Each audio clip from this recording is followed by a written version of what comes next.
Jornal Nacional.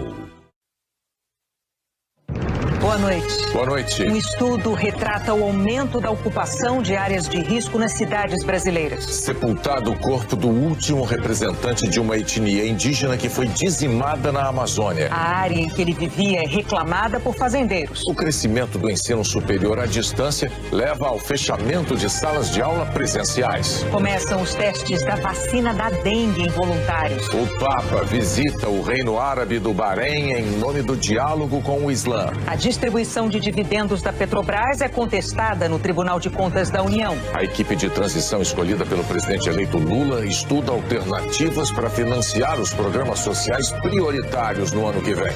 Agora no Jornal Nacional. O vice-presidente eleito, Geraldo Alckmin, foi nomeado oficialmente chefe da transição de governo. 7 quilômetros separam o Palácio do Planalto, onde trabalha o presidente da República, da sede do governo de transição, o Centro Cultural Banco do Brasil, CCBB. O espaço passa pelos últimos acertos para receber a equipe na segunda-feira. A portaria já foi isolada. No segundo andar, está sendo montado um gabinete para o presidente eleito, Luiz Inácio Lula da Silva. Outro para o vice-eleito, Geraldo Alckmin. Uma sala grande para reuniões e salas menores para acomodar as equipes técnicas. Essa é apenas uma parte da estrutura que também deverá ocupar o primeiro andar. A presidente do PT, deputada reeleita Gleisi Hoffmann, e o ex-ministro Aloysio Mercadante, coordenador do programa de governo de Lula, visitaram o local. Foram recebidos pelo vice-presidente corporativo do Banco do Brasil, Enio Matias. A equipe de segurança da campanha também acompanhou essa primeira visita. Gleisi explicou que vão precisar de bastante espaço. Acho que vamos precisar, porque embora tenha a equipe, que o vice-presidente Alckmin já falou, de 50 pessoas, nós vamos ter muitas pessoas que não necessariamente nomeadas nesses cargos, mas que vão estar trabalhando na transição como voluntárias. O CCBB tem sido endereço de transições de governos desde 2002. Começou com a passagem de comando do presidente Fernando Henrique Cardoso para o então eleito presidente Lula. 20 anos depois, Lula volta para montar seu novo governo. Vai usar esse espaço até a posse, no dia 1º de janeiro, quando passa a ocupar o Palácio do Planalto. O coordenador da transição, Geraldo Alckmin, foi nomeado hoje oficialmente. O ato foi publicado no Diário Oficial, assinado pelo ministro da Casa Civil, Ciro Nogueira, que chefia o processo por parte do governo Bolsonaro. Lula comentou a nomeação de seu vice em rede social. Escreveu: "Vamos trabalhando na transição para um futuro melhor para todos." Em entrevista à Globo News, Edinho Silva, coordenador da campanha de Lula, destacou o gesto do presidente Jair Bolsonaro, que ontem recebeu o vice-presidente eleito Geraldo Alckmin, como um bom sinal. Eu penso que o gesto do presidente Jair Bolsonaro ontem de receber o nosso vice-presidente eleito, Geraldo Alckmin, é um gesto importante. Ele sinaliza para o Brasil, primeiro, respeito ao resultado eleitoral, primeiro, respeito às instituições, respeito à legislação, porque nós temos uma lei que garante a transição. Então, quero aqui publicamente reconhecer o gesto do presidente Jair Bolsonaro, reconhecer o esforço do ministro Ciro Nogueira em construir um processo de transição. É isso que o Brasil espera, Nós podemos continuar pensando de forma diferente, nós podemos ter projetos diferentes para o Brasil, mas nesse momento é importante a pacificação do país, é importante que o presidente Lula tome posse em 1º de janeiro em um país pacificado, estabilizado, com a democracia fortalecida. Pelo segundo dia seguido, a equipe de transição discutiu formas de viabilizar promessas de campanha na área social. A equipe de transição do novo governo está avaliando as possibilidades para garantir o pagamento do benefício social de R$ 600 a partir de janeiro. O senador eleito Wellington Dias, do PT do Piauí, admite que é preciso buscar uma alternativa à PEC, a proposta de emenda à Constituição que permite que esse e outros gastos fiquem de fora da lei do teto, a regra que impede o crescimento descontrolado de despesas federais. Dias lembra que uma PEC precisa de uma votação expressiva para ser aprovada. 308 votos de deputados e 49 de senadores em 2 turnos de votação. Todo mundo sabe a importância de um entendimento aqui com as 2 casas ter a condição de aprovação. Então, esse é um caminho que, acredito eu, compreendendo a importância e o interesse público, aqui não se trata mais de uma disputa eleitoral. É o interesse da população, nós estamos falando aqui dos 215 milhões de brasileiros e brasileiras, todos terão um ganho com a equação de um orçamento ajustado, adequado para esse caminho do Brasil. Um plano B seria a abertura de um crédito extraordinário, um valor extra que daria ao governo o direito de extrapolar o limite de despesas previsto no orçamento. Neste caso, seria necessária uma medida provisória, assinada pelo já empossado presidente Lula, que entraria em vigor imediatamente. O presidente do Senado, Rodrigo Pacheco, disse em entrevista à Globo News que há boa vontade do Congresso para aprovar gastos considerados essenciais. Se houver uma alternativa que seja através de medida provisória com crédito extraordinário, para que tudo isso possa ser implementado, evidentemente que não mexer na Constituição seria uma opção melhor. Mas se a técnica e os consultores nos recomendarem que a segurança jurídica necessária é a alteração constitucional, infelizmente nós reputaremos como necessária mais essa alteração constitucional para bem do povo brasileiro. A presidente do PT, Gleice Hoffmann, afirmou que a ampliação dos programas sociais foi um compromisso assumido na campanha e que várias alternativas estão em avaliação. Nós temos que ver todas as possibilidades que nós temos para viabilizar aquilo que foi contratado nas urnas, que é importante. Ou seja, nós não podemos entrar 2023 sem o auxílio emergencial, sem o aumento real do salário mínimo. São coisas que foram contratadas com o povo brasileiro. E tenho certeza que o Congresso tem essa sensibilidade, Tribunal de Contas também. Então nós estamos analisando todas as oportunidades para entregar ao povo brasileiro aquilo que foi contratado com ele no processo eleitoral. Os técnicos do PT e da equipe de transição passaram o dia em reuniões internas para fechar o custo das promessas do novo governo. A decisão sobre qual caminho seguir só vai ser tomada na semana que vem pelo futuro presidente Lula. O principal índice da Bolsa de Valores brasileira fechou em alta esta primeira semana pós-eleição. Nas corretoras, são os gráficos do mercado financeiro que dizem como foi essa semana depois do resultado da eleição presidencial. A Bolsa Brasileira apontou para o alto, para cima dos 118 mil pontos, com alta de mais de 3%. E o dólar comercial caiu de R$ 5,30 para R$ 5,06, queda acumulada de 4,5%. A gente teve uma onda de bom humor, de fluxo positivo lá de fora.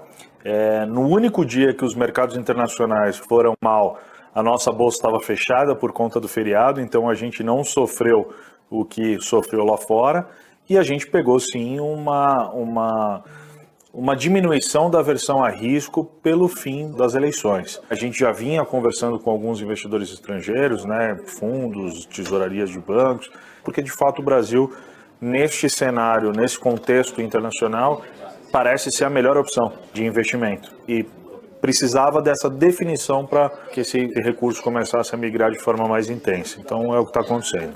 As ações de siderúrgicas dispararam nessa sexta com o preço do minério de ferro no mercado internacional. Isso depois de notícias de queda de restrições sanitárias à economia chinesa. Mas durante a semana foram bem papéis de empresas ligadas ao mercado interno, construção civil, educação, varejo e até alimentos e bancos. A Bolsa Brasileira está refletindo justamente essa perspectiva de uma demanda doméstica mais forte. Tudo indica que esse vai ser o tom do próximo governo, tentar fortalecer a demanda, o consumo interno. O saldo deixado pelos investidores estrangeiros no Brasil supera os 2 bilhões de reais nessa semana, o que, por fundamento econômico, só pode ser traduzido como confiança. explica o economista. Existe uma confiança maior com a economia brasileira e com mais do que isso, o filme da economia brasileira mostra para um lugar melhor. A gente já fez um ajuste na taxa de juros no Brasil, coisa que outros países ainda estão fazendo, e isso traduz em confiança. E tem se traduzido num volume grande de investidores estrangeiros no Brasil, num real mais forte, numa bolsa que tem performado bem. Apesar da alta da Bolsa Brasileira, as ações da Petrobras fecharam em queda hoje. O Ministério Público de Contas pediu ao Tribunal de Contas da União que suspenda a antecipação de dividendos da empresa relativos ao terceiro trimestre deste ano. O pedido do Ministério Público que atua no Tribunal de Contas da União é para que o pagamento dos dividendos fique suspenso até que o TCU avalie se o valor definido é compatível com o fluxo de caixa da companhia. O Conselho de Administração da Petrobras aprovou ontem a distribuição de mais de 43 bilhões de reais em dividendos, relativos aos resultados do terceiro trimestre do ano. Essa parcela do lucro repassada aos acionistas da empresa será paga em 2 vezes, uma em dezembro e a outra em janeiro de 2023.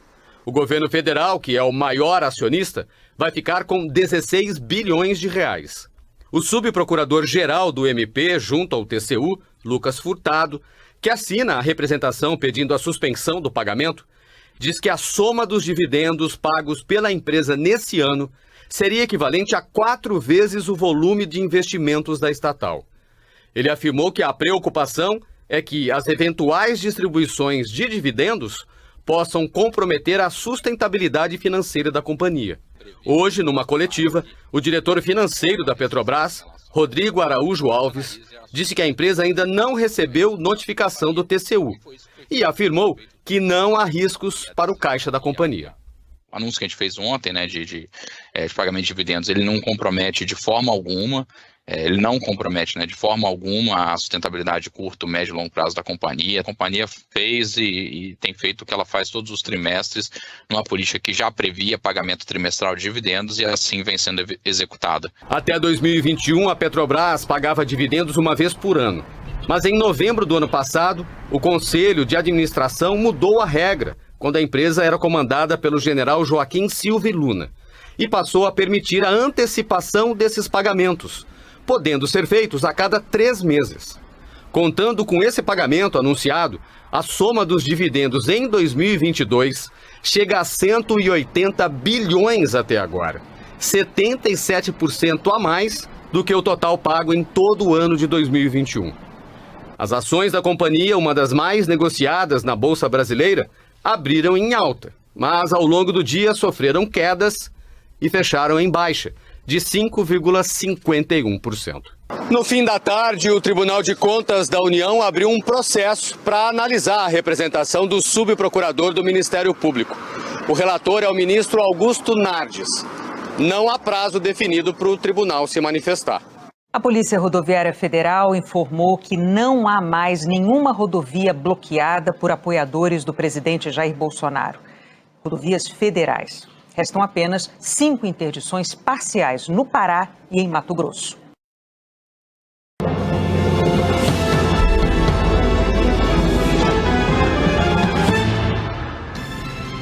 Relator do orçamento afirma à CNN que Bolsa Família de R$ 600 está pacificado.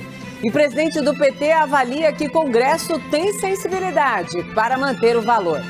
5 generais da ativa estão entre os cotados para assumir o comando do Exército no governo Lula. A apuração importante é do Caio Junqueira, que chega daqui a pouquinho. Procuradoria-Geral da República quer autorização do Supremo para ouvir Carla Zambelli antes de decidir se vai investigar a deputada federal. Na véspera do segundo turno, Zambelli perseguiu armada um homem pelas ruas de São Paulo. Ministério Público do Tribunal de Contas da União pede suspensão imediata de distribuição antecipada dos dividendos da Petrobras. E nos Estados Unidos, Donald Trump pode anunciar na semana que vem sua candidatura à presidência para 2024.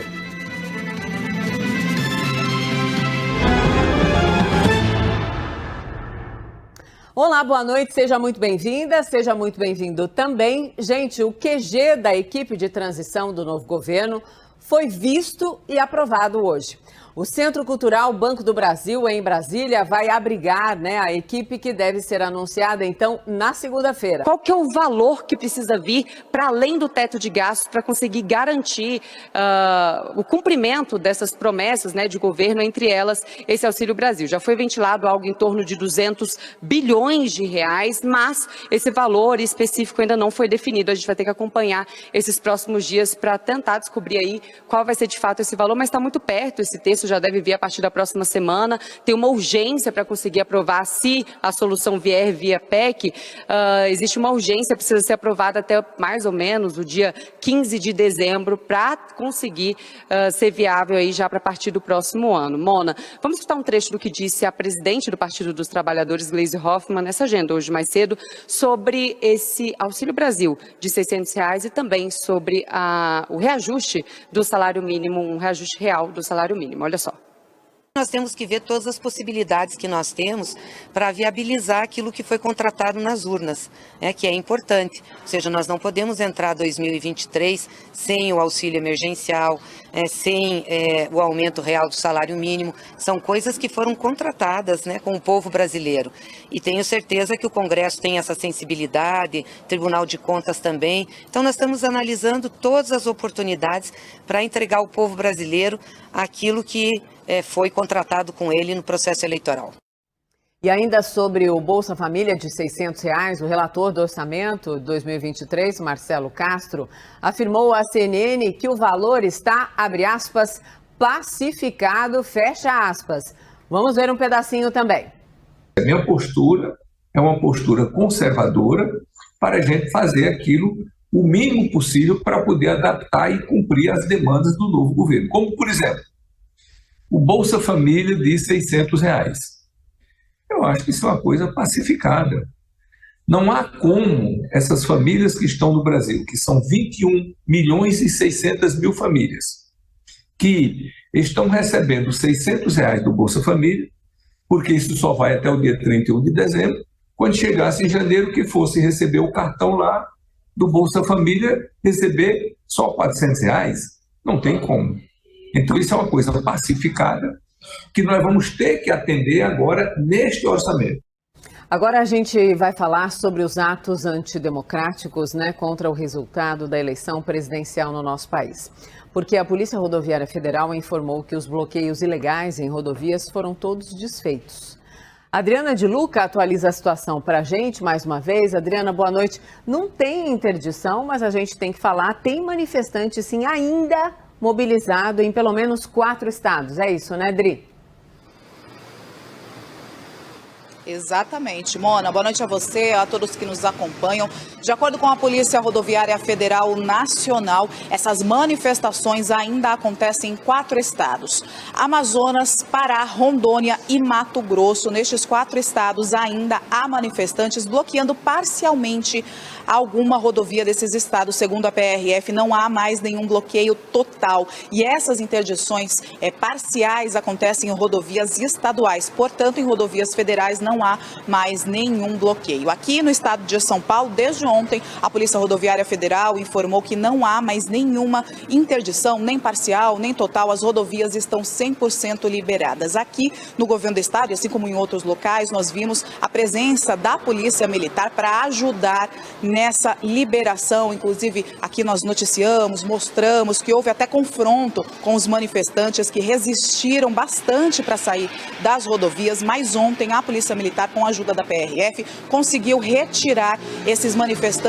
e hoje a gente já vê aí um arrefecimento nessas manifestações antidemocráticas. Apesar de haver aí manifestantes ainda em 4 estados, a gente percebe aí uma diminuição desses atos e desses bloqueios ilegais nas rodovias. Claro que ainda há reflexos, mas felizmente esses bloqueios aí diminuíram significativamente aí de ontem para hoje. Mona, volto com você.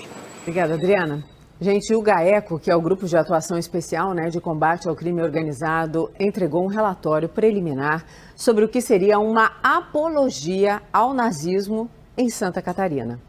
A princípio, o relatório não identificou o crime.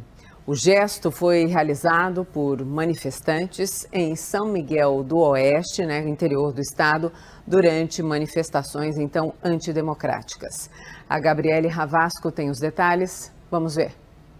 A partir do relatório, o Grupo de Atuação Especial de Combate ao Crime Organizado disse que realizou a identificação de manifestantes, analisou as imagens e conversou com testemunhas dos atos e avaliou que não houve intenção, aparentemente, de fazer apologia ao nazismo, não havendo evidências de prática de crime, muito embora possa ser a atitude absolutamente incompatível com o respeito exigido durante a execução do hino nacional.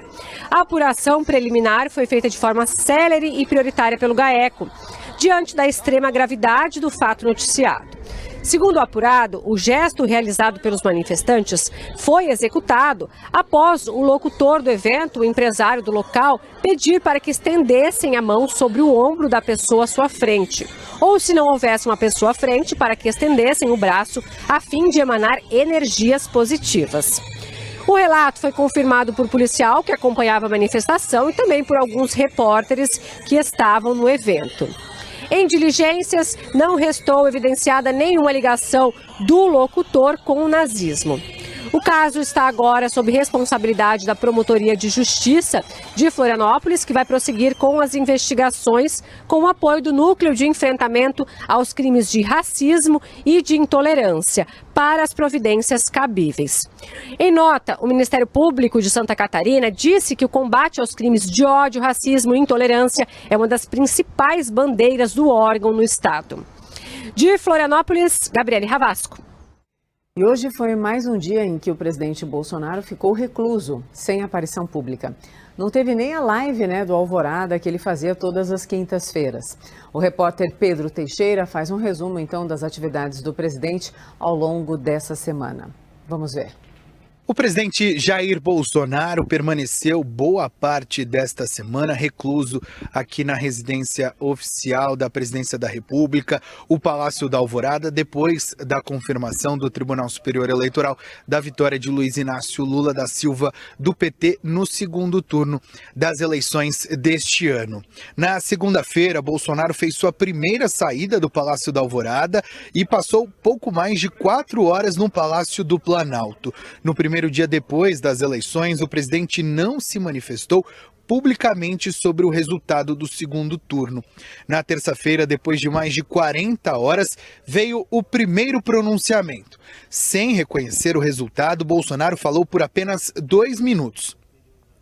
Depois disso, o presidente fez uma rápida visita para alguns ministros do Supremo Tribunal Federal. Em nota, a corte disse que o encontro consignou o reconhecimento do resultado das eleições. Na quarta-feira, o presidente fez um segundo pronunciamento. Desta vez, nas redes sociais, pediu o desbloqueio de rodovias por manifestantes que insistem em não aceitar o resultado das eleições.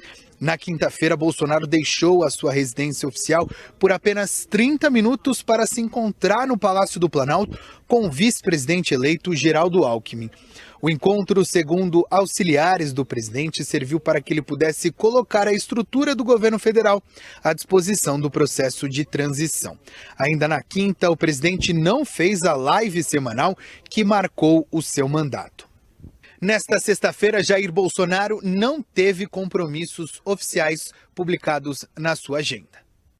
A Procuradoria-Geral da República pediu ao Supremo autorização para ouvir Carla Zambelli sobre aquele episódio na véspera do segundo turno em que a deputada federal persegue, então, armada, um homem em São Paulo.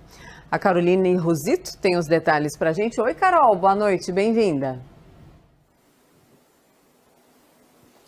Oi, Mona, boa noite para você, boa noite a todos. Olha, esse pedido aconteceu porque o relator da ação, o ministro Gilmar Mendes, do Supremo Tribunal Federal, determinou então que a PGR se manifestasse sobre esse caso. Por isso, a vice-procuradora-geral da República, Lindora Araújo, solicitou que fosse feita ali, que fosse realizada uma diligência preliminar, ou seja, que Carla Zambelli fosse ouvida antes dessa abertura, possível abertura de inquérito contra a a parlamentar. Essa movimentação também faz parte do pedido de investigação que foi movido pelo PT, que acusa a deputada, entre outros crimes, de tentativa de homicídio e também crime eleitoral. Vamos lembrar aqui, né, Mona? Na véspera das eleições, no último dia 29 de outubro, Carla Zambelli, então, sacou uma arma para um apoiador de Lula, né, para um manifestante que estava na rua, ali no bairro dos Jardins, na capital paulista, que entrou dentro de um restaurante, de uma lanchonete.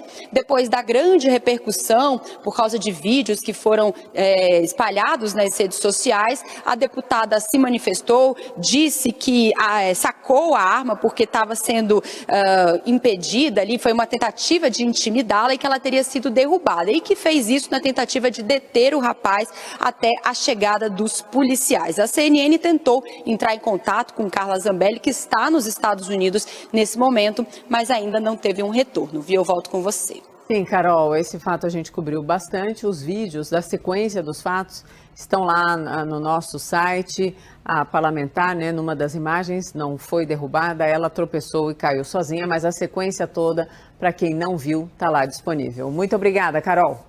E o ministro do Supremo Tribunal Federal, Luiz Roberto Barroso, foi xingado e cercado por apoiadores do presidente Bolsonaro em Santa Catarina. A agressividade foi tamanha, gente, que o ministro precisou ser escoltado por policiais militares. A Gabriela Ravasco está de volta com os detalhes. Vamos ver. Depois de ser reconhecido enquanto jantava em um restaurante no bairro Perequê, um grupo de manifestantes se reuniu no entorno do estabelecimento e começou a hostilizar o ministro. Luiz Roberto Barroso estava acompanhado de seus seguranças no momento e foi a equipe que o escoltou até a residência em que ele estava no bairro Vila Nova, em Porto Belo. Segundo a Polícia Militar, por volta das 11 horas da noite de quinta-feira, o grupo de manifestantes ficou maior e se aglomerou na porta da residência. Foi então que a Polícia Militar foi chamada e ficou de prontidão até as 4 horas da madrugada desta sexta-feira. A PM ajudou a equipe de segurança do ministro do STF a fazer uma escolta para que ele deixasse o imóvel. Em nota, o gabinete do ministro Luiz Roberto Barroso confirmou a visita em Porto Belo para um compromisso pessoal, que ele jantava com amigos em um restaurante e preferiu retirar-se para não causar transtornos aos demais clientes do local. Ainda de acordo com a nota do gabinete, ao retornar para a casa onde estava hospedado, a equipe de segurança detectou um grupo que tinha identificado o local onde ficaria o ministro e começou a convocar outras pessoas, fazendo ruído perturbador para toda a vizinhança e paralisando a circulação nas ruas ao redor. A manifestação ameaçava fugir ao controle e tornar-se violenta. Diante disso, o ministro, em respeito à vizinhança e para evitar o confronto entre a polícia e os manifestantes, retirou-se do local. Tem que tratar sobre o derretimento aí das ações da Petrobras, né, que fecharam hoje em queda de mais de 5%. E foi depois do pedido, então, do Ministério Público do Tribunal de Contas da União para que a empresa suspenda imediatamente aquela distribuição antecipada de dividendos que a gente tratou nos últimos dias, nas últimas edições. Quem tem os detalhes para a gente agora é o Pedro Duran. Oi, Pedro, boa noite, bem-vindo. Conta. Oi, Mona Lisa, boa noite para você, para que acompanha o Jornal da CNN. Para explicar para quem está assistindo a gente, é importante esclarecer. A Petrobras, nesse terceiro trimestre do ano, lucrou 46 bilhões de reais e dividiu para os acionistas quase 44 bilhões de reais. Por quê? Porque eles estão pegando um pedaço desse lucro de agora e um pedaço do lucro do futuro, dos próximos meses, que eles estão contando que vai chegar. O que o Ministério Público de Contas diz é que não dá para você pegar dinheiro do futuro e distribuir agora, porque isso pode causar prejuízo para o Tesouro Nacional, especialmente para o governo que vai assumir o Brasil a partir do dia 1º de janeiro. Então eles pediram para que o TCU suspenda essa divisão de dinheiro para os acionistas da Petrobras, com o risco disso acabar trazendo prejuízo para os cofres públicos.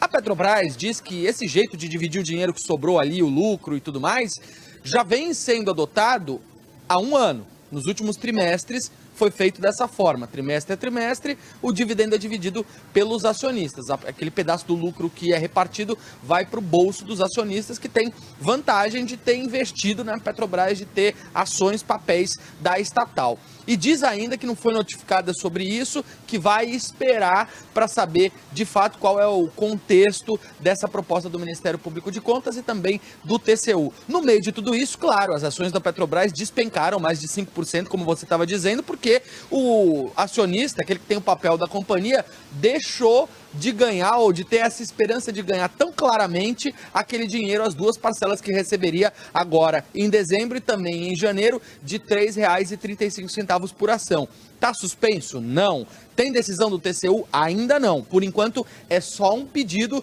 do Ministério Público de Contas, mas de certa forma já se começa a olhar com mais clareza, com mais atenção para essa questão dos dividendos. Até porque o próximo governo de Lula pensa diferente do governo Bolsonaro. Não acha que tem que distribuir tanto dinheiro para os acionistas, acha que tem que investir parte desse dinheiro na própria Petrobras. A presidente do PT, Gleisi Hoffmann, falou sobre isso. Eu conversei e também ouvi declarações do senador Jean Paul Prats, do PT do Rio Grande do Norte, que é quem está coordenando esse tema agora na transição, e de fato há uma expectativa que os dividendos sejam reduzidos no futuro para botar mais dinheiro dentro da Petrobras. Mona Lisa. Obrigada, Pedro, pela explicação. Gancho perfeito para continuar aqui com o NACA. Fernando Nakagawa, boa noite, bem-vindo, querido. Mara.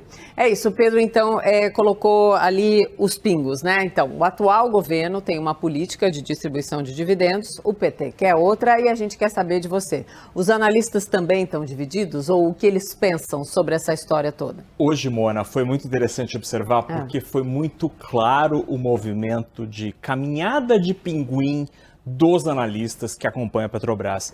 Até ontem, até antes do feriado, o pessoal estava mais tranquilo, achando que uma eventual mudança demoraria mais para acontecer.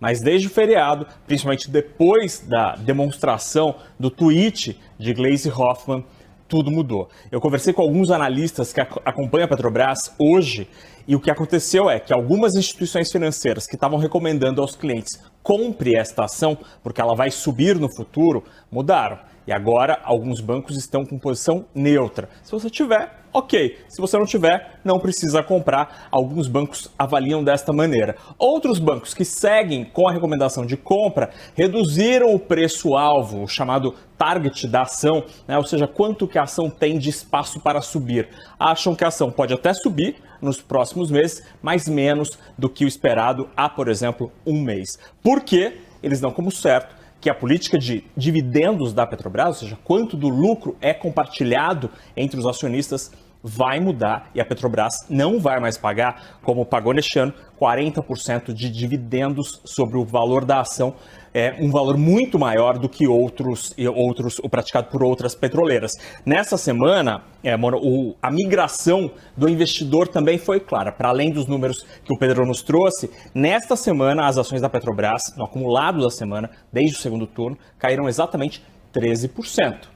Número do PT até, aliás. Nossa. PetroRio, a concorrente privada, maior concorrente privada brasileira, as ações subiram quase 14%. E 3R Petróleo, outra privada, subiu 18%. Então está havendo uma migração de investidores saindo da Petrobras, indo para as concorrentes privadas. Eu estava lembrando aqui o tweet dela, né, sobre isso. Ela falava, passada a eleição, o tweet da presidente do PT, né? Porque é tanta publicação, mas a gente entender ali as palavras e também o movimento que você contou. Ela disse, passada a eleição, volta a sangria na Petrobras. Estão preparando a distribuição, então, de 50 bi em dividendos. Não concordamos com essa política que retira da empresa sua capacidade de investimento e só enriquece acionistas. A Petrobras tem de servir ao povo brasileiro, só para refrescar a memória sobre o efeito, então, pós-publicação da presidente do PT. E sobre esse texto, eu perguntei para alguns analistas o que eles entendem disso. Que a política de dividendos poderia mudar, já estava meio que no radar de todo mundo. Mas o que não está muito claro, e a Petrobras vai ter que se posicionar sobre isso, é ok, vou distribuir menos lucro, menos dividendo aos meus acionistas, mas o que eu vou fazer com o dinheiro? Já que a empresa vai continuar tendo lucros grandes, porque os custos dela são baixos. Eu vou começar a vender petróleo mais barato? eu vou usar esse dinheiro para construir refinaria, eu vou investir em energia verde. Então a empresa vai ter que mostrar, sinalizar o que ela vai fazer com este eventual lucro que deixará de ser distribuído aos acionistas. E uma notícia muito importante, mas dura até da gente trazer para vocês, pela crueldade, pelo que está sendo dito. Enfim, mas é importante a gente botar na cabeça. Eu estou falando sobre a diretora do Flamengo, a Ângela Machado. Ela está sendo investigada, gente, pela Polícia Civil do Rio de Janeiro. É que depois da vitória de Lula, Ângela fez postagens preconceituosas contra nordestinos. Postagens, no plural. A Rafaela Cascardo tem outras informações para a gente sobre esse caso. Vamos ver. De crimes raciais e delitos de intolerância abriu um inquérito para investigar esse caso e agora quer ouvir a diretora do Flamengo, Ângela Machado. Após o resultado das eleições no último domingo, com a vitória de Luiz Inácio Lula da Silva do PT à presidência da República, Ângela fez comentários sobre as eleições e num deles foi preconceituosa com o Nordeste, única região brasileira em que Lula venceu o adversário Jair Bolsonaro do PL. Parte dessa publicação dizia o seguinte, abre aspas, ganhamos onde se produz, perdemos onde se passa férias, fecha aspas. Claro que essa publicação ganhou uma repercussão negativa muito grande, então Ângela se desculpou nesta quinta-feira também através da internet, disse que não foi a autora da mensagem, mas compartilhou, republicou.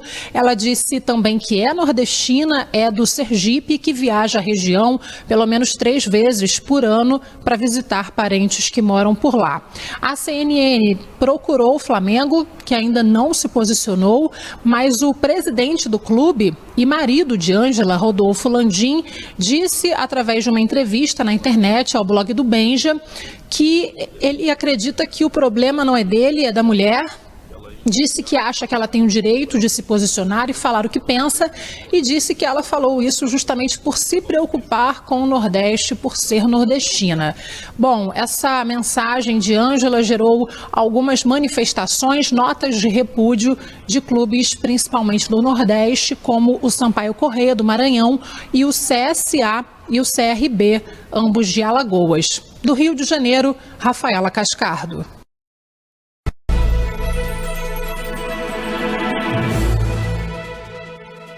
Sexta-feira, 4 de novembro, o Jornal da Cultura começa agora com os seguintes destaques. Equipe de Lula visita prédio do Centro Cultural Banco do Brasil em Brasília, que será a sede da transição de governo a partir de segunda.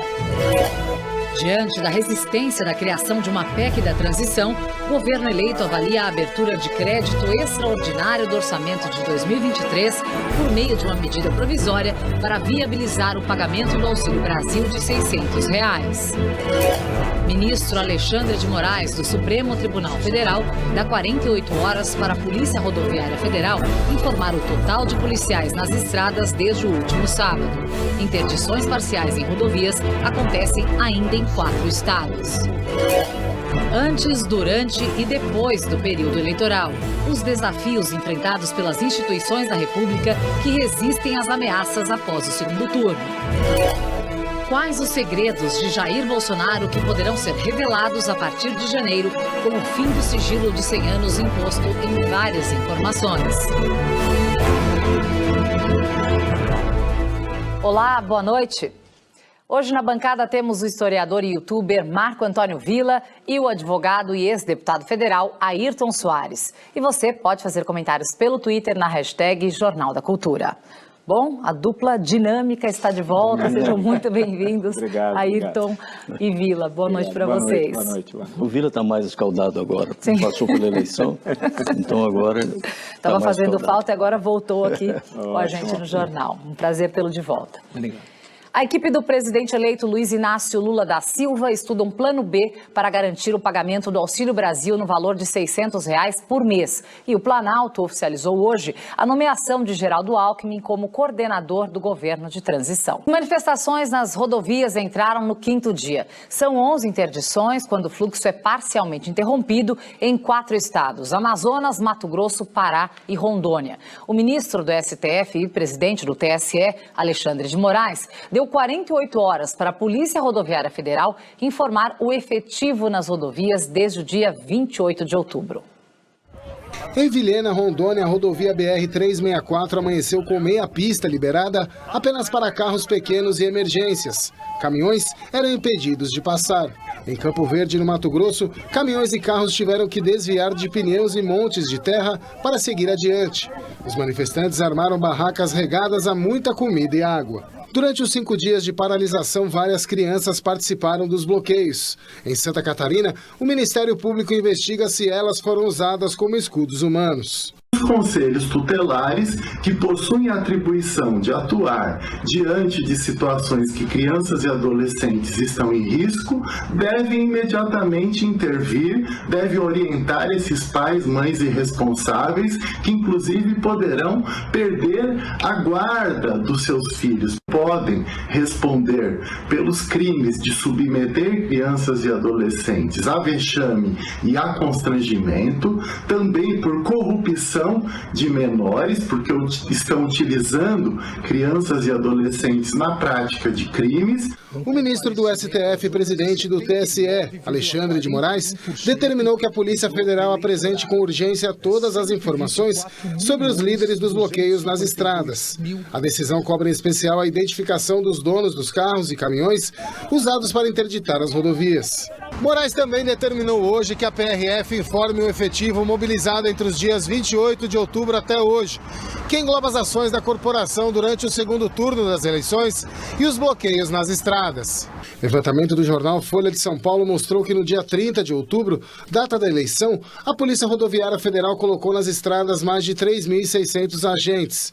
Na segunda-feira, quando já havia mais de 200 bloqueios, esse número caiu para 2.300, queda de 37%. O efetivo só foi ampliado para 3.300 policiais na terça-feira, após determinação de Alexandre de Moraes. Além disso, alguns agentes passaram a ser investigados, ao mostrar apoio aos manifestantes.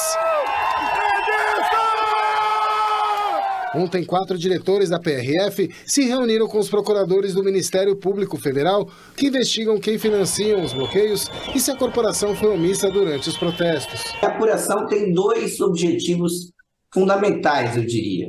O primeiro deles é buscar identificar condutas, né, e, eventualmente, responsabilizar os envolvidos na cooperação, na contribuição, no estímulo, na colaboração aos bloqueios ocorridos em manifestações antidemocráticas.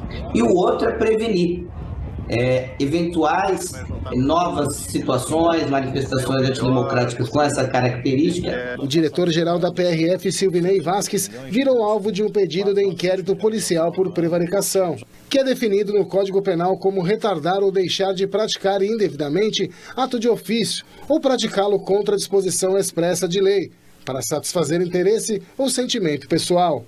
A pena de até 1 ano de prisão, mais pagamento de multa. As instituições têm que ter um compromisso claro no enfrentamento desse tipo de manifestação, na repulsa a esse tipo de manifestação, porque, no fundo, essas manifestações tentam abolir justamente as próprias instituições democráticas.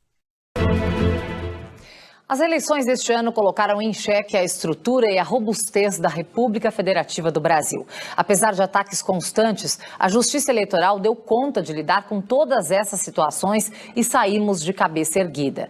Mas alguns setores do Estado brasileiro acabaram bastante arranhados ao longo de todo o processo eleitoral. Tão logo as urnas confirmaram a vitória do ex-presidente Lula, o presidente da Câmara dos Deputados, Arthur Lira, se apressou em reconhecer o resultado. Aliado de primeira hora do atual ocupante do Palácio do Planalto, Lira estava ao lado do líder do governo, o deputado Ricardo Barros, do PP. Um gesto simbólico e significativo. Também se manifestaram ainda na noite de domingo os presidentes do Senado, Rodrigo Pacheco, do Tribunal Superior Eleitoral, Alexandre de Moraes, e do Supremo Tribunal Federal, Rosa Weber, além do Procurador-Geral da República, Augusto Aras. Quando apoiadores de Bolsonaro tomaram as estradas em todo o país em protesto contra o resultado da eleição, as instituições precisaram agir. O Supremo foi rápido. Moraes ameaçou prender o diretor-geral da Polícia Rodoviária Federal, Silvinei Vasques, caso os agentes não liberassem os bloqueios. Também autorizou a ação dos policiais militares. Pressionado por procuradores, o chefe do Ministério Público Federal requisitou a instauração de inquérito policial para investigar supostos crimes contra o funcionamento das instituições democráticas e prevaricação. Um inquérito civil também foi aberto para garantir a responsabilização por atos, condutas e manifestações antidemocráticas e contrárias à ordem constitucional. O Tribunal Superior Eleitoral exerceu um papel importantíssimo antes, no dia e depois da eleição.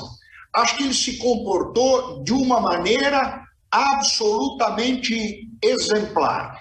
Algumas delas, como o Supremo Tribunal Federal, tiveram um papel fundamental na preservação da democracia. Outras sucumbiram ou se deixaram capturar pelo bolsonarismo, colocando em risco a integridade do nosso Estado de Direito. Os desafios às instituições da República não ocorreram só depois de encerrada a eleição. Durante todo o período de disputa, alguns episódios provocaram um misto de perplexidade e atenção, como o ataque a tiros e granadas do ex-deputado Roberto Jefferson a policiais federais. Para os juristas, é preciso usar a lição desse passado político recente para garantir a manutenção do regime democrático de direito no Brasil. Acho que aprendemos muito nesse período. Aprendemos que algumas funções não podem ficar submetidas à decisão de uma só pessoa, como, por exemplo, o início do processo de impeachment, ou mesmo o início das denúncias por crimes comuns por parte do Procurador-Geral da República. Temos que reformar esses dispositivos. A lição que nós podemos tirar: quem ganhou, leva; quem perdeu, tem 4 anos para ganhar daqui a 4 anos. É assim que funciona. Na região amazônica, a vitória de Lula nas eleições gera ansiedade e apreensão. Ambientalistas dizem que a tensão entre invasores de terra e indígenas aumentou. As lideranças discutem como reestruturar os órgãos oficiais de preservação ambiental e cobram ações rápidas e enérgicas do novo governo. No Pará, ambientalistas temem conflitos na região de Santarém.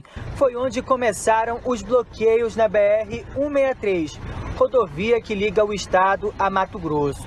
Na terra indígena Yanomami, maior território indígena do país, a expectativa é de que o novo governo promova uma desocupação da área tomada pelo garimpo ilegal.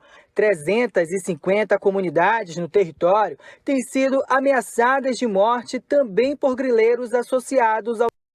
Assim que deixar a presidência da República, Jair Bolsonaro vai perder o foro privilegiado e deverá responder a pelo menos 6 processos na Justiça Comum. Mas esse número pode ser ainda maior. Enquanto o presidente da República, Jair Bolsonaro, tem foro por prerrogativa de função, o chamado foro privilegiado. Isso garante que ele só pode ser processado e julgado pelo Supremo Tribunal Federal. Além disso, apenas o Procurador-Geral da República pode oferecer denúncia contra o presidente. Hoje, Bolsonaro é investigado em 4 inquéritos no STF. Por divulgação de notícias falsas sobre a pandemia que ligariam a vacina contra a Covid-19 ao desenvolvimento da AIDS. Por suposta interferência na Polícia Federal, denunciada pelo ex-ministro da Justiça, Sérgio Moro.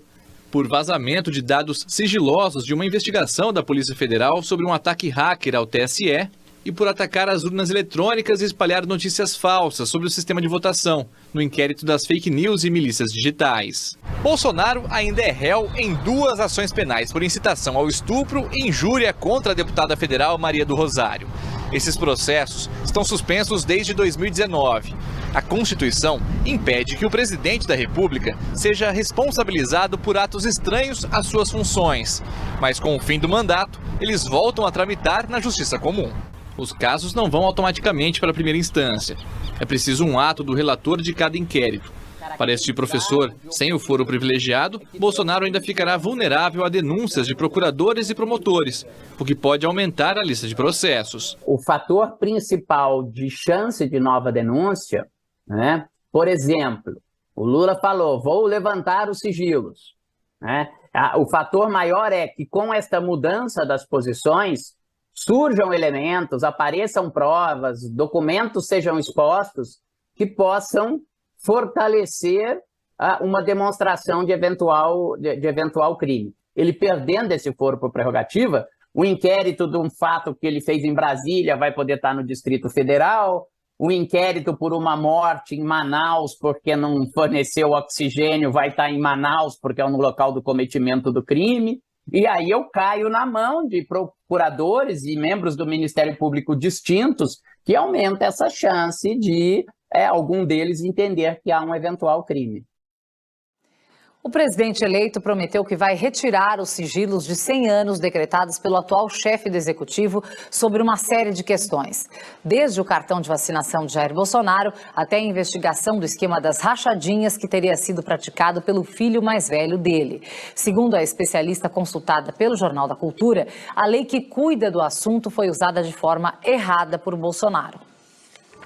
A promessa de Lula para quebrar os sigilos de 100 anos decretados por Bolsonaro foi feita no debate do segundo turno promovido pela TV Cultura, TV Bandeirantes, UOL e Folha de São Paulo. Quando chegar dia 1º de janeiro, eu vou pegar o seu sigilo e vou mandar o povo brasileiro saber por que você esconde tanta coisa.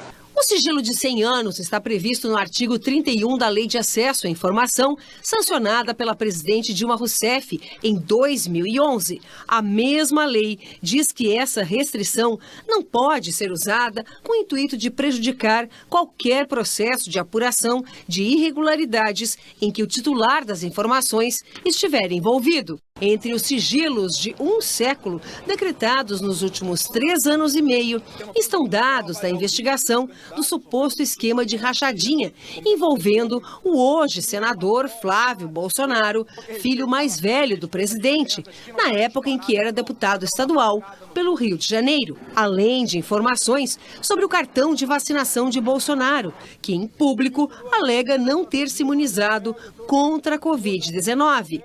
A restrição aos acessos de Carlos e Eduardo Bolsonaro ao Palácio do Planalto e ao processo contra o ex-ministro da Saúde, general Eduardo Pazuello, por participação em ato político no Rio de Janeiro, o que é proibido a militares da ativa. Claramente, a lei ela tem previsões claras, né, das exceções quando pode ser colocado do sigilo. E nesse caso não havia nenhum, mas mesmo assim foi colocado dessa forma. A Lei de Acesso à Informação foi criada justamente para dar transparência a tudo o que acontece na administração pública federal. Não à toa foi sancionada junto com a criação da Comissão da Verdade, que apurou os crimes cometidos durante a ditadura militar no Brasil e que ficaram ocultos durante décadas. Agora basta que Lula determine para que a sociedade saiba o que está por trás dos bloqueios de informações. Ele pode dar acesso a essas informações, já que ele detém, né, o controle do governo e detém o controle das informações. Então, só dessa forma, com a prestação de contas e com a transparência, é que o público, as pessoas conseguem acompanhar o que está realmente acontecendo. Jair Bolsonaro abriu mão de participar do encontro do G20 no dia 15 em Bali, Indonésia. Nesta semana seguinte à derrota nas urnas, a agenda do presidente foi de reclusão e poucos compromissos. Há 10 dias para o evento, o presidente Jair Bolsonaro já teria desistido de comparecer ao fórum com as maiores economias do mundo na Indonésia. O ministro das Relações Exteriores, Carlos Alberto França, deverá substituí-lo no encontro. A informação é do blog do Noblar, que diz ainda que assessores estão tentando convencê-lo do contrário. O Palácio do Planalto não confirmou se o presidente vai ou não. Na última reunião do G20, no ano passado em Roma, Bolsonaro ficou isolado. Foi um dos únicos líderes que não tiveram reuniões com outros mandatários. Na semana após derrota do segundo turno das eleições, Jair Bolsonaro somou apenas 3 horas de trabalho semanais. De acordo com a agenda oficial do presidente da República, na segunda-feira, ele teve meia hora de reunião com o ministro da Economia, Paulo Guedes. Na terça, foi o dia mais cheio. De manhã, meia hora com Wagner Rosário, ministro da CGU, e mais meia hora com Paulo Sérgio Nogueira de Oliveira, da Defesa, Anderson Torres, da Justiça, e Bruno Bianco, advogado-geral da União.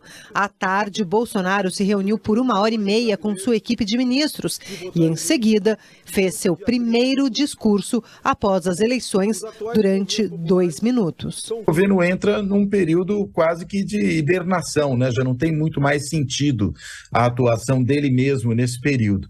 E aí, claro, acho que ele se recolhe. Mas eu entendo que é muito melhor ele talvez se recolher do que ele continuar com aquele seu estilo belicoso, criador de confusões todos os dias. Pelo menos ele não atrapalha o processo de transição.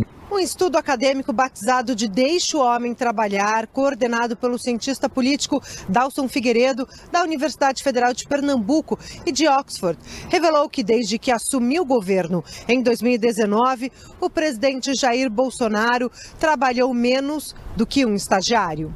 Segundo o levantamento, Bolsonaro trabalhou uma média de 4,8 horas por dia, 20% a menos do que um estagiário. A pesquisa também mostrou que a média de horas trabalhadas do ex-capitão vem caindo, passando de 5,6 horas em 2019 para 3,6 horas em 2022. O dado também inclui o deslocamento do presidente para os compromissos. Por isso, sempre que ele atuou por mais de 5 horas em um único dia, foi levado em conta esse tempo em trânsito. O presidente abdica do seu papel de liderar propriamente o governo e principalmente a coalizão legislativa que dá sustentação a esse governo, deixando para o Congresso a iniciativa em uma série de matérias importantes. Reformas, aprovação de políticas públicas, isso fica tudo quase a cargo do Congresso. Enquanto o presidente fica muito mais naquela posição de agitador político, né, de propagandista, de alguém que tenta ali mobilizar a sua base social, do que propriamente alguém ocupado do dia a dia da administração. Como diz minha editora-chefe aqui, taca-lhe pau no UOL News dessa sexta-feira. Boa noite para você, eu sou Diego Sarz, a partir de agora te faço companhia, tá? Para fechar a semana aqui no UOL bem informado, agora 6h01 pelo horário de Brasília. Vamos juntos, e você pode comentar, participar, nos assistir pela página do UOL na internet, redes sociais, Facebook, TikTok, na Twitch, no YouTube. Hoje tem enquete, né? Tem? Tem. Você acha que o governo Lula deve furar o teto de gastos? E aí, sim ou não? 81% estão dizendo que sim. Talvez seja impossível não furar, né? 19% acreditam que não. O presidente do Senado, Rodrigo Pacheco, disse hoje em entrevista à Globo News que as exceções ao teto de gastos no ano que vem, para o pagamento, por exemplo, do Bolsa Família, no valor de R$ 600, podem ser autorizadas por meio de uma medida provisória e não via PEC. Pacheco, assim como outros senadores, avaliam a possibilidade técnica, também a viabilidade jurídica, da edição de uma medida provisória. Nessa semana, representantes do próximo governo, coordenados pelo vice-presidente eleito, Geraldo Alckmin, já se reuniram no Senado com o relator da Lei Orçamentária Anual para 2023. No UOL News do meio-dia, o ex-ministro da Fazenda, Henrique Meirelles, declarou apoio a Lula durante a eleição, também defendeu que o novo governo fure o teto de uma forma excepcional apenas no ano que vem para garantir o auxílio. Para o ano de 2023, de fato não há muita alternativa, considerando-se não só o orçamento deixado, como também os compromissos de campanha, não há muita alternativa a não ser, de fato, se fazer uma PEC criando uma excepcionalidade para o ano de 2023. Nós não estamos falando de derrubar o teto de gastos. Nós estamos falando aqui de criar uma excepcionalidade. Isso é que é a diferença que eu estou traçando. Quebrar o teto de gastos, simplesmente eliminar o teto de gastos e começar daí para frente a gastar sem limite. Não é isso que nós estamos falando. Nós estamos falando em criar uma excepcionalidade, como foi criado no ano 2020 para a pandemia, foi necessário, né? Você cria uma excepcionalidade, cria ali um espaço especial chamado waiver e volta ao teto e ao controle em 2024. Vamos comentar esse assunto. Outros também com Leonardo Sakamoto hoje. Tudo bom, Sakamoto?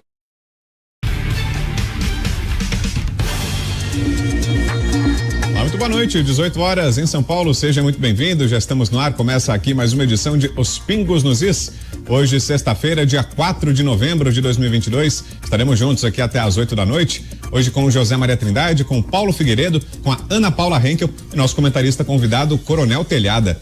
Vamos aos destaques do programa de hoje. PT rebate críticas à PEC para furar o teto e diz que não há risco fiscal. Equipe de Lula se movimenta para tornar Bolsonaro inelegível. E o TSE proíbe Carla Zambelli de criar novas contas em redes sociais. Isso e muito mais agora para você, aqui em Os Pingos nos Is. Opinião. Hora de colocar os pingos nos is. Nesta sexta-feira, parte da equipe de transição do presidente eleito Luiz Inácio Lula da Silva visitou a sede da transição, onde vai ocorrer o processo de mudança para o novo governo em Brasília. Essa foi a primeira inspeção do time do petista no Centro Cultural Banco do Brasil. A estrutura foi colocada à disposição pelo governo do atual presidente Jair Bolsonaro, a fim de avaliar possíveis alterações para a ocupação física do espaço. Estiveram no local a deputada federal Gleisi Hoffmann, presidente do PT, Aloysio Mercadante, coordenador do programa de governo da campanha de Lula, e o líder da legenda na Câmara, o deputado federal Reginaldo Lopes. Na visita, petistas rebateram as críticas à PEC que fura o teto de gastos, dizendo que ela não coloca em risco a questão fiscal.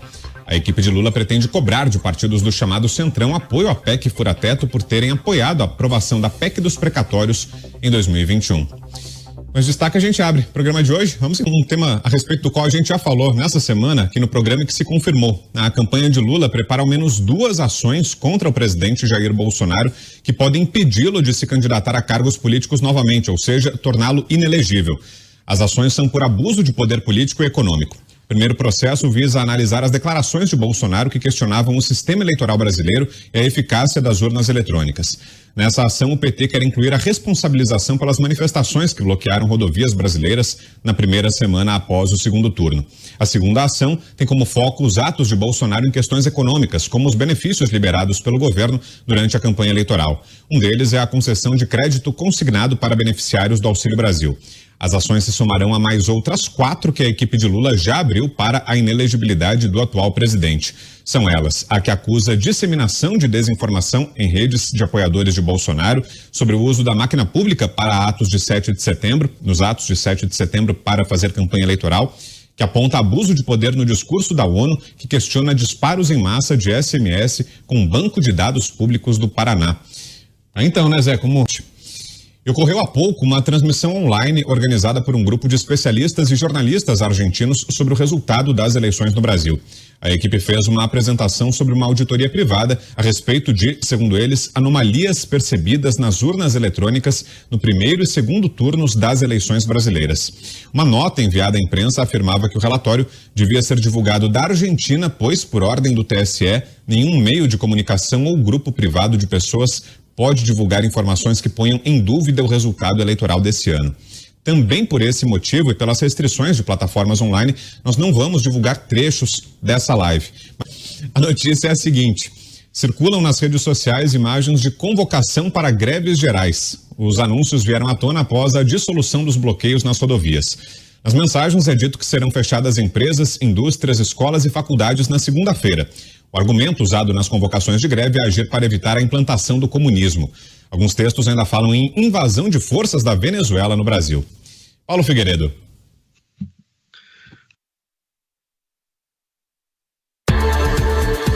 Estamos de volta. E o ministro Luiz Roberto Barroso, do Supremo Tribunal Federal, precisou ser escoltado ao deixar a cidade de Porto Belo, em Santa Catarina, na madrugada desta sexta-feira. O fato aconteceu após o ministro ser visto jantando em um restaurante do município, ainda na noite de quinta, e se tornar alvo de protestos. Segundo a Polícia Militar, que foi acionada até o restaurante, Barroso já havia deixado o estabelecimento quando os agentes chegaram ao local. Os policiais então seguiram para uma residência do ministro, que fica no mesmo município onde houve nova manifestação popular. O protesto se encerrou por volta de 3h45 da madrugada e, segundo a PM, aconteceu de forma pacífica e ordeira. Equipe de transição do governo Lula começa os trabalhos segunda-feira. Negociações continuam para conseguir dinheiro e pagar promessas de campanha. A história do sequestro de 150 turistas por indígenas no Peru. Demissão em massa no Twitter depois da compra de Elon Musk vai parar na justiça.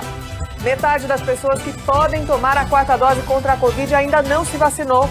Risco de corte de luz por atraso na conta. Empresas oferecem parcelamento. Tem novo código no telefone para identificar a chamada de empresas de cobrança. Real Madrid tenta repetir com o Endrick o que fez com Vinícius Júnior e Rodrigo, comprar o quanto antes. O nosso camisa 10 numa entrevista exclusiva feita em Paris. Neymar fala das chances do Brasil trazer o Hexa. Que essa é a seleção que eu mais vejo próxima de vencer, assim, sabe, de equipe vencedora. Encontro promovido pela Band há quase 50 anos vira documentário. São os bastidores de um clássico da MPB. Boa noite.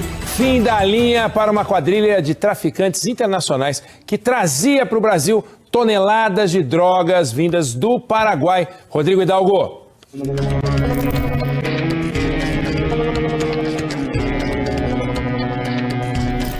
Quase meia tonelada de cocaína escondida no teto da carroceria de um caminhão refrigerado que transportava carne no interior de São Paulo. A droga pertencia a uma quadrilha desarticulada hoje em uma operação da Polícia Federal em 2 estados, Paraná e São Paulo. Durante a investigação, a polícia apreendeu mais de 2 toneladas de drogas. Aqui, outra apreensão ligada à mesma quadrilha. Desta vez, 1 tonelada de maconha escondida no meio de uma carga de amido. O grupo criminoso usava o Rio Paraná como rota para trazer a droga do Paraguai ao Brasil e depois seguir em carretas do Paraná para São Paulo. Uma escola em Jundiaí, no interior paulista, suspendeu as aulas por causa do ataque a um ônibus com estudantes. A agressão de manifestantes aconteceu ontem, depois que os alunos gritaram palavras contra o presidente Jair Bolsonaro. Um aluno ficou ferido. Alunos, professores e pais se reuniram em um ato de solidariedade em frente à diretoria de ensino de Jundiaí. Vídeos gravados por outros estudantes que também estavam no ônibus mostram um grupo cercando o coletivo. Entrou um cara encapuzado, então a galera ficou com medo, todo mundo ficou abaixado. Eles ameaçaram o motorista, acabaram quebrando a porta e aí eles pularam a catraca e foram pra galera do fundo, que era a maior parte onde eu tava, que a gente tava manifestando contra eles. Um outro aluno foi atingido por estilhaços da janela do ônibus em que estava, depois que uma pedra foi arremessada pelos agressores. Em nota, a Prefeitura de Jundiaí informou que lamenta o ocorrido e que a empresa proprietária do ônibus prestará informações ao plantão policial. As imagens de segurança do coletivo também ficarão à disposição da Justiça. Já o Centro Paula Souza, responsável pela ETEC, informou que está buscando medidas junto às autoridades para que os alunos voltem às aulas com mais segurança. O que a gente está aguardando mesmo é uma ação mais local, tá? Da diretora da unidade junto com os parlamentares e a Guarda Civil, no sentido de tentar um acompanhamento desses alunos, uma vigilância mais ostensiva na região do Vasco, né? O motorista que atropelou manifestantes durante a interdição de uma rodovia no interior de São Paulo está preso e vai responder por tentativa de assassinato.